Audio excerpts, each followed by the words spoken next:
Francesco, don't leave yet. Come on. Andreas. Eat some of mine. Hey guys, welcome back. Guess what?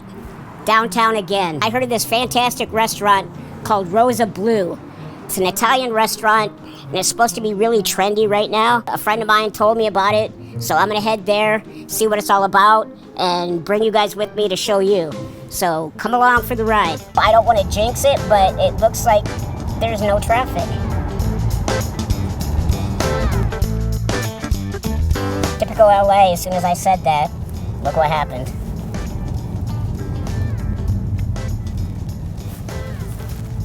Carpooling. Camera guy's useful today.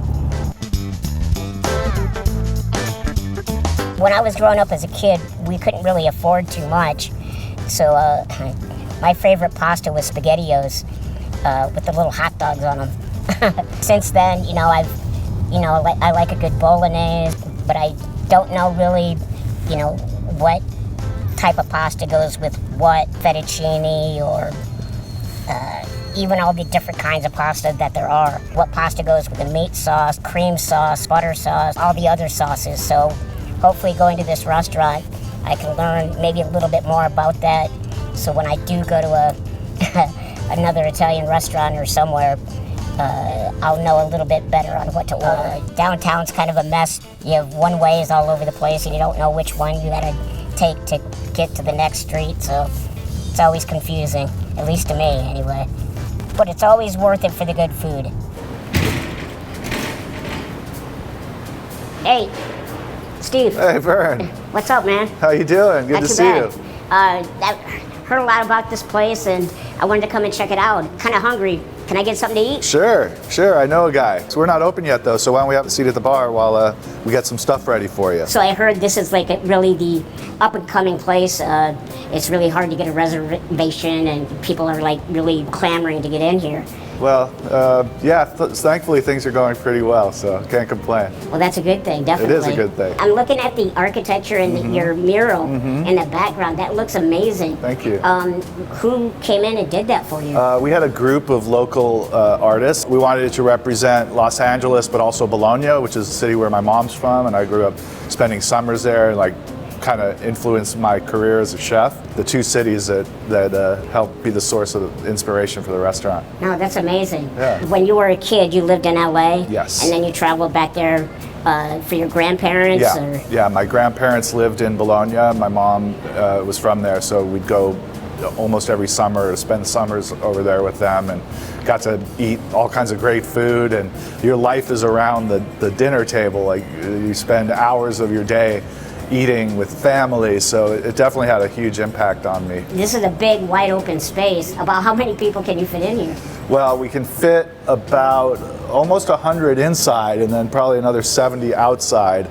And downstairs, where hopefully you'll come and watch how we make pasta here, it's downstairs. Oh. We also have a private dining room down there, so we can get pretty busy. Wow, that's awesome. Yeah, Francesco's here. We brought him over from Bologna just to roll out pasta here at the restaurant, so Awesome. he makes all our pasta. Is he legal now? Or? He is. He's on a J1 visa, so Nice. I know, politics aside, it's not the best time for that kind of stuff in the country. Yeah, but at least he's able legal. to be here. He's definitely legal. Definitely, so you'll be able to keep him. Yes. Okay, so let's go ahead and check out how they make this pasta. All right, Verne, so I'm going to turn you over to Francesco so he can show you how we make our pasta here at Rosso Blue. Thank you so much. I'm way ahead of you. I'm all prepared. So I'm here with Francesco, and he's going to show us how he makes the pasta. And basically what I heard is that you're from Italy. Yes. So where are you from Italy? I come from the south of Italy, and I spent my last years in Bologna to learn how to make all the pasta. How many different types of pasta do you guys make here? Here at Rosso Blue, we make 7, 8 different kinds of pasta. We make pasta that we dry. We make the tagliatelle. We just make this nest. They're really fresh. And then we make the pappardelle, are a little bit thicker, and they are larger than the tagliatelle. And we make also the strozzapreti, and then the pasta that I prefer is the pasta that I can fold with a filling inside, with the stuff inside. Oh, okay. Like cheese? And... Yes, yes. The tortellini, the filling is especially meat. We mix the prosciutto crudo, the mortadella. I cook the pig and the eggs, nutmeg. Nutmeg is really important in the Bolognese cuisine, really. Oh, okay. Yeah, it's everywhere. Also in the tortelloni filling, you can have the spinach, the ricotta, parmigiano, nutmeg every time, every time. Okay, wow. Same thing of the cappellacci with the pumpkin. It's different, every pasta. Okay. There's a reason for everything, really, Okay. for every filling. It's so amazing you guys make all these different types of pasta. So which one are we gonna make right now? I'm gonna roll just a big sheet of pasta. Oh, okay. And then we can choose which is the pasta that we want to make. Sounds perfect. Flour on one side and flour also on the other side. Or when I push with the rolling pin, will be sticky really, Right. really early here. I start every time to roll the pasta from the middle to the end. Okay. And turn every time until I can have always the same shape, which is the round one that I want. Okay. This is the first movement. Okay. With the first movement, all we want to do is just open the pasta. Okay. There's no school, no books that can teach you how to make pasta. It's muscle memory. It's like once that you do this every day. Probably like riding a bike now. Yeah, Never it forget. is. It is. So once that I have like this thickness, I can start to decide which is the pasta that I want. From now, I start to make the second movement. Really large the sfoglia. The sfoglia is the sheet of the pasta. Okay. And I want to have the same thickness from here to here. So this is like the second movement. Stretch until it's fresh and turn every time. And again, always from the middle to the end.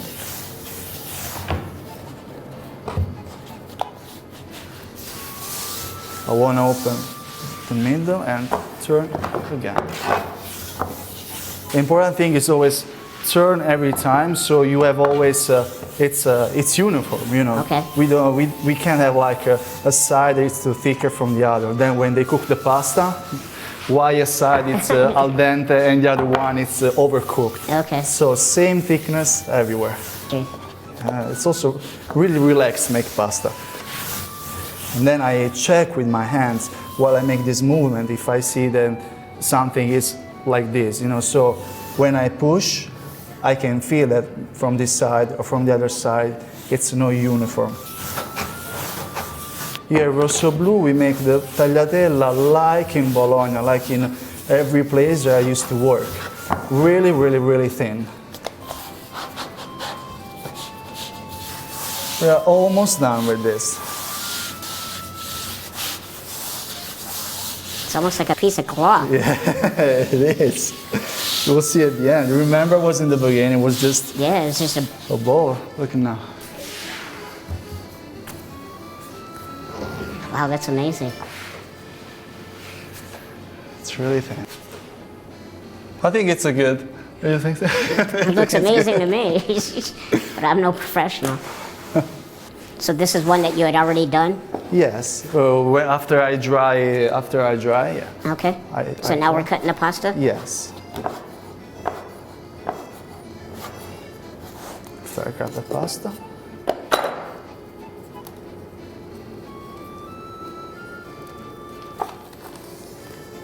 Some people on my YouTube channel were asking me to make pasta. Can you imagine?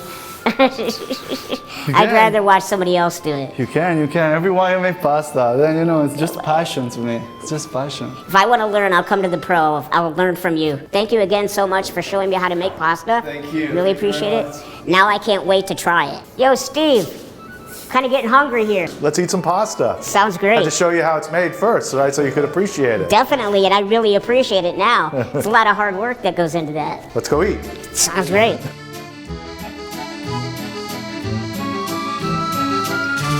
Well, what kind of meat sauce is this now? This is a traditional Bolognese ragu that's made with pork and beef. And this is like you said like your mainstay, your This most is popular? the traditional ragu that every nonna in Bologna has a different recipe for. Oh, really? Okay. Yeah. I put in all the scraps from the prosciutto and the mortadella and the Parmesan rinds. It gives it a lot of flavor. Wow. So I'm just gonna add a little bit of salt to our boiling water here. And this is our beautiful tagliatelle that you and Francesco just made. Oh, okay. It's super fresh, so it's gonna cook quickly. That helps when it's fresh then. Absolutely, yeah, because the drier it is, the longer it takes to cook. Okay. Usually when the fresh pasta, once it starts floating, it's close to being done. Okay. So I like to give it maybe a little minute more just to cook any rawness out of the flour. I can feel that it needs a little bit longer. And you make your pasta fresh daily? Yeah, Wow. every day Francesco's down there making pasta. So now it's floating. As soon as it comes to a boil, I'm gonna toss it. Okay. The important thing is not to have too much ragu, because as you see, it's such an art form of cooking that pasta. You don't want the ragu to overshadow the pasta. I'm just gonna take it and put it in here, and it'll kind of finish cooking in the ragu. So that's ready. I keep my water just in case I need to thin it out a little bit. Okay. You wanna That's an art smell by it? itself. You smell that? Oh man, that's amazing. Yeah. Wow. It smells like home for me. I'm gonna add a little bit more of the pasta water to kind of finish, get it to the right consistency. And we're almost done. One more very important ingredient. Parmigiano The cheese. Reggiano, Gotcha. which is of course the cheese from Emilia Romagna that goes so well with all the food there. And then we're gonna plate it up. Wow, and it looks so amazing also. Yeah, I hope you're hungry.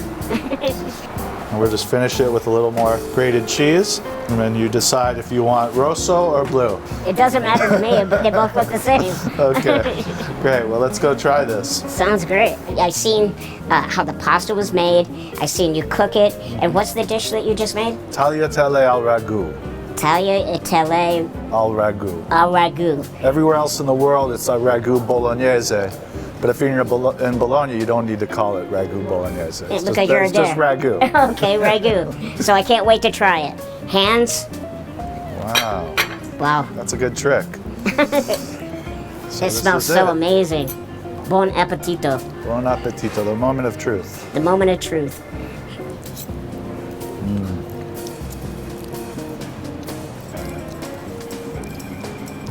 Oh man, It's good, right? You can really taste that pasta. that's amazing. You taste the pasta and the ragu, the bolognese. Wow, I can see why it's one of your favorite dishes. Thank you. Thanks for coming to help me prepare it. I didn't do too much. Now you don't have to go to Bologna. I still want to go, Okay. but I got a taste of bologna. That's right. I think the whole thing, with the fresh pasta and your, you said that's pork and beef mixed together. Yeah. It's just an amazing dish. Thank you. Very traditional. Not reinventing anything here. This is old school food. Straight from Italy. That's right. So I want to say thank you guys so much for watching. This is one of my best experiences that I've had. If you're ever in LA and you want some amazing pasta, come to Rosa Blue. Thank you for watching. I hope you enjoyed this show. Again, if you like this video, give me a thumbs up. If you haven't subscribed, subscribe. And I'll be back at you next time. Peace. Francesco, don't leave yet. Come on. Eat some of mine. Dude, the pasta is amazing. Thank you. The whole dish. It's on the wrist. Oh. I'm not that good at it. I use both my arms. That's fine. Whatever it takes. I think it's good. I think it's amazing. Perfect thickness. Thank you. Prefer ragu.